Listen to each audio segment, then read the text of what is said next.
Livre du prophète Michée, texte de la Bible catholique Crampon, enregistrement par mission-web.com.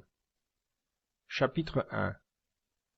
Parole du Seigneur qui fut adressée à Michée de Morézet dans les jours de Joathan, d'Achaz et d'Ézéchias, rois de Juda, dont il eut la vision touchant Samarie et Jérusalem. Écoutez, vous tous, peuple. Sois attentive, terre, avec ce qui te remplit. Le Seigneur l'Éternel va témoigner contre vous, le Seigneur, du palais de sa sainteté. Car voici que le Seigneur va sortir de sa demeure. Il descendra, il marchera sur les hauteurs de la terre. Les montagnes se fondront sous ses pas, les vallées se fendront, comme la cire devant le feu, comme l'eau versée sur une pente. Tout cela à cause du crime de Jacob et à cause des péchés de la maison d'Israël. Quel est le crime de Jacob? N'est-ce pas Samarie? Et quels sont les hauts lieux de Juda? N'est-ce pas Jérusalem? Je ferai de Samarie un tas de pierres dans un champ, un lieu à planter la vigne. Je ferai rouler ces pierres dans la vallée, et je mettrai à nu ses fondements. Toutes ces statues seront brisées, et tous ces salaires consumés par le feu. De toutes ces idoles je ferai une ruine, car elle les a amassées avec le salaire de la prostitution, et elles redeviendront un salaire de prostitution.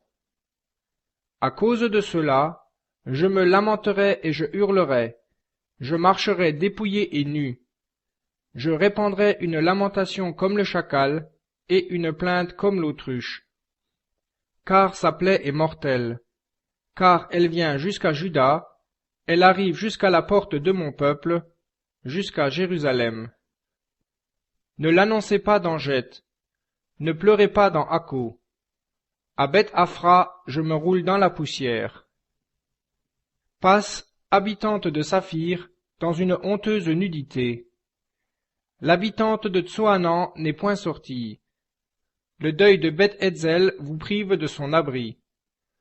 L'habitante de Maroth est en détresse à cause de ses biens, car le malheur est descendu d'auprès du Seigneur sur la porte de Jérusalem. Attelle le char au coursier, habitante de Lachi. Ce fut le commencement du péché pour la fille de Sion, qu'on ait trouvé chez toi les crimes d'Israël. C'est pourquoi tu renonceras à posséder Morézet de Geth. Les maisons d'Aksib seront une déception pour les rois d'Israël. Je t'amènerai un conquérant, habitante de Marésa.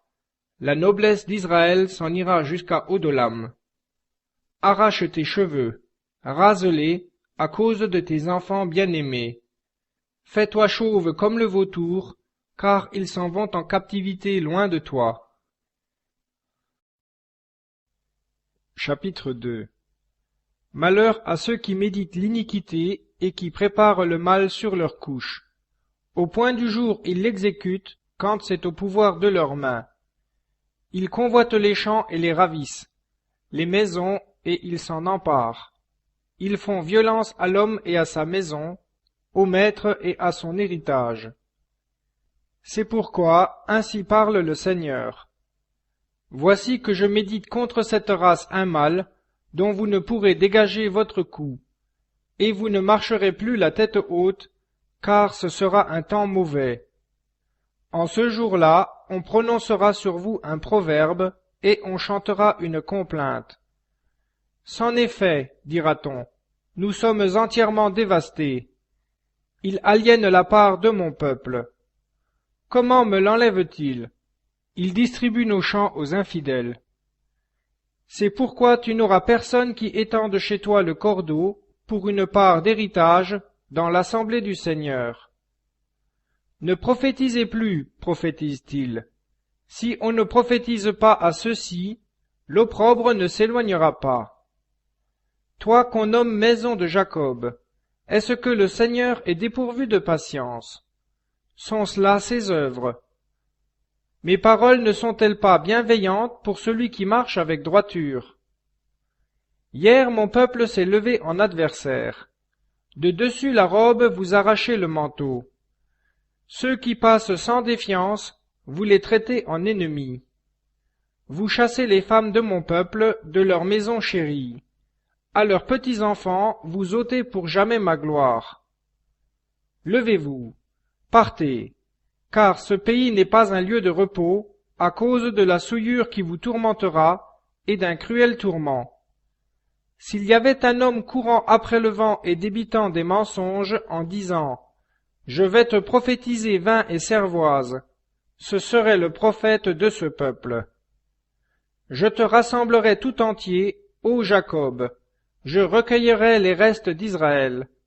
Je les grouperai ensemble comme des brebis dans un bercail, comme un troupeau au milieu de son enclos, ainsi bruira la multitude des hommes.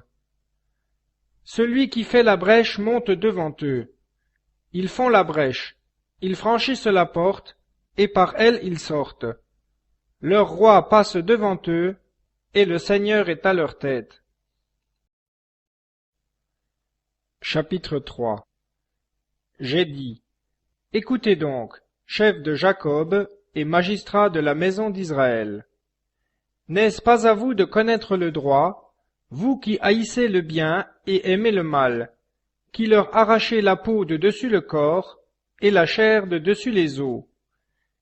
Ils dévorent la chair de mon peuple, ils lui arrachent la peau de dessus le corps, ils brisent ses os, ils les mettent en pièces comme ce qui est dans la marmite, et comme de la viande dans une chaudière.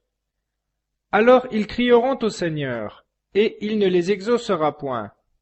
Il leur cachera sa face en ce temps-là, selon la malice qu'ils ont mise en leur action. Ainsi parle le Seigneur sur les prophètes qui égarent mon peuple, qui, tant que leurs dents ont de quoi mordre, proclament la paix, et à quiconque ne leur met rien dans la bouche, déclarent la guerre. C'est pourquoi vous aurez la nuit au lieu de vision, et vous aurez les ténèbres au lieu de divination. Le soleil se couchera pour les prophètes, et le jour s'obscurcira pour eux. Les voyants seront confus, et les devins rougiront de honte. Tous, ils se couvriront la barbe, car il n'y aura plus de réponse de Dieu. Mais moi, je suis rempli de force, avec l'esprit du Seigneur, et de jugement et de courage, pour dénoncer à Jacob son crime, et à Israël son péché. Écoutez donc ceci, chefs de la maison de Jacob, et magistrats de la maison d'Israël, qui avez en horreur la justice, et qui pervertissez ce qui est droit, bâtissant Sion avec le sang, et Jérusalem avec l'iniquité. Ces chefs jugent pour des présents, ces prêtres enseignent pour un salaire, et ces prophètes exercent la divination pour de l'argent, et ils s'appuient sur le Seigneur en disant « Le Seigneur n'est-il pas au milieu de nous? Le malheur ne saurait venir sur nous. » C'est pourquoi, à cause de vous, Sion deviendra un champ qu'on laboure, Jérusalem sera un monceau de pierre, et la montagne du temple un haut lieu boisé. Chapitre 4. Il arrivera à la fin des jours que la montagne de la maison du Seigneur sera établie au sommet des montagnes, et élevée au-dessus des collines, et sur elle les nations afflueront. Et des peuples nombreux viendront et diront, « Venez, montons à la montagne du Seigneur, et à la maison du Dieu de Jacob. Il nous instruira de ses voies, et nous marcherons dans ses sentiers. Car de Sion sortira la loi, et de Jérusalem la parole du Seigneur. Il sera l'arbitre de nations nombreuses, et le juge de peuples puissants, jusqu'au loin. Ils forgeront leurs épées en socs de charrue, et leurs lances en faucilles. Une nation ne lèvera plus l'épée contre l'autre, et l'on n'apprendra plus la guerre. Ils resteront assis chacun sous sa vigne et sous son figuier, sans qu'il y ait personne pour les troubler. Car la bouche du Seigneur des armées a parlé. Car tous les peuples marchent chacun au nom de son Dieu. Et nous marchons au nom de l'Éternel notre Dieu, toujours et à jamais. En ce jour-là, oracle du Seigneur, je recueillerai celles qui boitent, Je rassemblerai celles qui étaient dispersées et auxquelles j'avais fait du mal, et je ferai de celles qui boitent un reste, et de celles qui sont éloignées une nation puissante. Et le Seigneur régnera sur eux, sur la montagne de Sion, dès lors et à jamais. Et toi, tour du troupeau, colline de la fille de Sion, elle viendra jusqu'à toi. Elle te reviendra, l'ancienne domination, la royauté qui appartient à la fille de Jérusalem. Pourquoi maintenant pousses-tu des cris? N'y a-t-il plus de roi en toi, et ton conseiller a-t-il péri, pour que la douleur t'ait saisi comme une femme qui enfante? Sois dans les douleurs et les efforts, fille de Sion, comme celle qui enfante.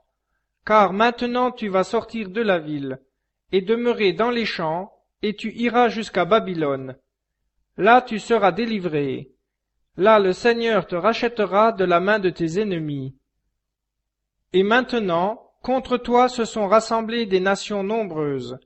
Elles disent, qu'elle soit profanée, et que nos yeux contemplent Sion.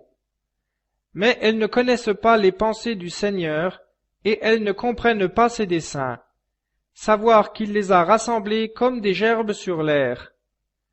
Lève-toi et foule, fille de Sion, car je ferai que ta corne soit de fer, et je ferai que tes sabots soient d'airain. Et tu broieras des peuples nombreux, et je consacrerai leurs gains à l'Éternel, et leurs richesses au Seigneur de toute la terre. Maintenant, fille de troupes, rassemble tes troupes. On a mis le siège contre nous. On frappe de la verge sur la joue le juge d'Israël. Chapitre 5. Et toi, Bethléem Ephrata, petite pour être entre les milliers de Juda, de toi sortira pour moi celui qui doit être dominateur en Israël, et ses origines dateront des temps anciens, des jours de l'éternité. C'est pourquoi il les livrera, jusqu'au temps où celle qui doit enfanter aura enfanté, et le reste de ses frères reviendra aux enfants d'Israël. Il se tiendra ferme, et il paîtra ses brebis, dans la force du Seigneur, dans la majesté du nom de l'Éternel, son Dieu. Et on demeurera en sécurité, car maintenant il sera grand, jusqu'aux extrémités de la terre. C'est lui qui sera la paix. Quand l'Assyrien viendra dans notre pays, et que son pied foulera nos palais, nous ferons lever contre lui 7 pasteurs et 8 princes du peuple. Ils paîtront le pays d'Assur avec l'épée, et le pays de Nemrod dans ses portes. Il nous délivrera de l'Assyrien, lorsqu'il viendra dans notre pays, et que son pied foulera notre territoire.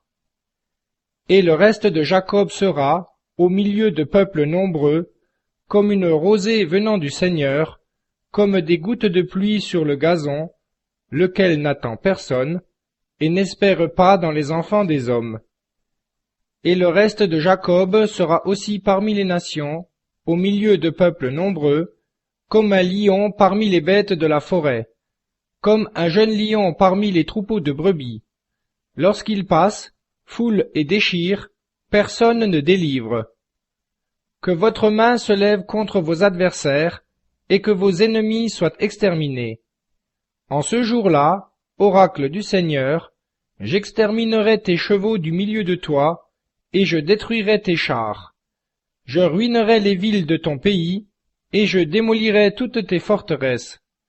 Je retrancherai de ta main les sortilèges, et il n'y aura plus chez toi de devin. J'exterminerai du milieu de toi tes idoles et tes stèles, et tu n'adoreras plus l'ouvrage de tes mains.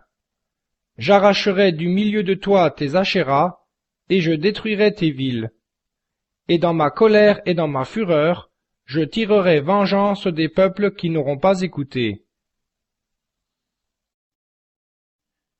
Chapitre 6. Écoutez donc ce que dit le Seigneur. Lève-toi et vide ta querelle devant les montagnes, et que les collines entendent ta voix. Écoutez, montagnes, la querelle du Seigneur, et vous, immuables fondements de la terre. Car le Seigneur a une querelle avec son peuple, et il va plaider contre Israël. Mon peuple, que t'ai-je fait? En quoi t'ai-je causé de la peine? Réponds-moi. Car je t'ai fait monter du pays d'Égypte, je t'ai racheté de la maison de servitude, et j'ai envoyé devant toi Moïse, Aaron et Marie. Mon peuple, souviens-toi donc du conseil qu'avait donné Balak, roi de Moab, et de ce que lui répondit Balaam, fils de Béor. Souviens-toi de Sétim jusqu'à Galgala, afin que tu connaisses les justices du Seigneur. Avec quoi me présenterai-je devant l'Éternel? Me prosternerai-je devant le Dieu de là-haut? Me présenterai-je devant lui avec des holocaustes, avec des veaux d'un an? Le Seigneur agréera-t-il des milliers de béliers, des myriades de torrents d'huile? Donnerai-je mon premier-né pour ma faute, le fruit de mes entrailles pour le péché de mon âme? On t'a fait connaître, ô homme, ce qui est bon, et ce que le Seigneur demande de toi. C'est de pratiquer la justice, d'aimer la miséricorde, et de marcher humblement avec ton Dieu. La voix du Seigneur crie à la ville, et c'est sagesse de prendre garde à votre nom. Écoutez la verge, et celui qui l'a ordonné. Y a-t-il encore dans la maison du méchant des trésors iniques, et un épha amoindri, abominable? Serais-je pur avec des balances injustes, et de faux poids dans le sac? Les riches de cette ville sont pleins de violence, ses habitants profèrent le mensonge, et leur langue n'est que tromperie dans leur bouche. Moi, à mon tour, je te frapperai de coups mortels, je te dévasterai à cause de tes péchés. Tu mangeras, mais sans te rassasier, et ta faim sera au-dedans de toi. Tu éloigneras, mais sans rien sauver, et ce que tu sauveras, je le livrerai à l'épée. Tu sèmeras, mais tu ne moissonneras pas. Tu presseras l'olive, mais tu ne toindras pas d'huile. Le mou, mais tu ne boiras pas de vin. On observe les ordonnances d'Amri, et toutes les pratiques de la maison d'Akab, et vous marchez d'après leurs conseils, afin que je vous livre à la destruction, et les habitants du pays au sifflet, et que vous portiez l'opprobre de mon peuple. Chapitre 7. Hélas, je suis comme après la récolte des fruits d'été, comme après le grappillage de la vendange. Pas une grappe à manger, pas une des premières figues que mon âme désire. L'homme pieux a disparu de la terre, et il n'y a plus un juste parmi les hommes. Tous ils se mettent en embuscade pour répandre le sang. Chacun fait la chasse à son frère et lui tend le filet. Le mal, il y a des mains pour le bien faire. Le prince exige, le juge fait son prix, et le grand manifeste son avidité. C'est ainsi qu'ils ourdissent ensemble leur trame. Le meilleur d'entre eux est pareil à l'épine. Le plus droit, pire qu'une haie de ronces. Le jour annoncé par tes sentinelles, le jour de ton châtiment est venu. Maintenant, ils vont être dans la confusion. Ne croyez pas à un ami, ne vous fiez pas à un intime. Devant celle qui repose sur ton sein, garde les paroles de ta bouche. Car le fils traite son père de fou, la fille s'insurge contre sa mère, la belle-fille contre sa belle-mère. Chacun a pour ennemi les gens de sa maison. Et moi je regarderai vers le Seigneur, j'espérerai dans le Dieu de mon salut, mon Dieu m'écoutera. Ne te réjouis pas à mon sujet, ô mon ennemi, car, si je suis tombé, je me relèverai. Si je suis assise dans les ténèbres, le Seigneur est ma lumière. Je porterai la colère du Seigneur, puisque j'ai péché contre lui, jusqu'à ce qu'il prenne en main ma cause, et qu'il établisse mon droit. Il me fera sortir à la lumière, je contemplerai sa justice. Que mon ennemi le voie, et que la honte la recouvre, elle qui me disait, « Où est le Seigneur, ton Dieu ?» mes yeux la contempleront. Maintenant elle sera foulée aux pieds, comme la boue des rues. Le jour vient où tes murs seront rebâtis. Ce jour-là, le décret sera retiré. Ce jour-là, on viendra jusqu'à toi, de l'Assyrie et des villes d'Égypte, de l'Égypte jusqu'au fleuve, d'une mer à l'autre et d'une montagne à l'autre. Le pays deviendra un désert à cause de ses habitants. C'est là le fruit de leurs actions. Paie ton peuple avec ta houlette, le troupeau de ton héritage, qui habite solitaire dans la forêt, au milieu du Carmel. Qu'elle paisse en Basan et en Galaad, comme aux jours anciens. Comme au jour où tu sortis du pays d'Égypte, je lui ferai voir des prodiges. Les nations le verront et seront confuses de toute leur puissance. Elles mettront la main sur la bouche, leurs oreilles seront assourdies. Elles lécheront la poussière comme le serpent. Comme les reptiles de la terre, elles sortiront avec effroi de leur retraite, elles viendront en tremblant vers le Seigneur, notre Dieu, et elles vous craindront. Quel Dieu est semblable à vous, qui ôtez l'iniquité, et qui pardonnez la transgression au reste de votre héritage? Il ne fait pas à toujours prévaloir sa colère, car il prend plaisir, lui, à faire grâce. Il aura encore pitié de nous, il foulera encore aux pieds nos iniquités. Vous jetterez au fond de la mer tous leurs péchés, vous ferez voir à Jacob votre fidélité, à Abraham la miséricorde, que vous avez juré à nos pères dès les jours anciens.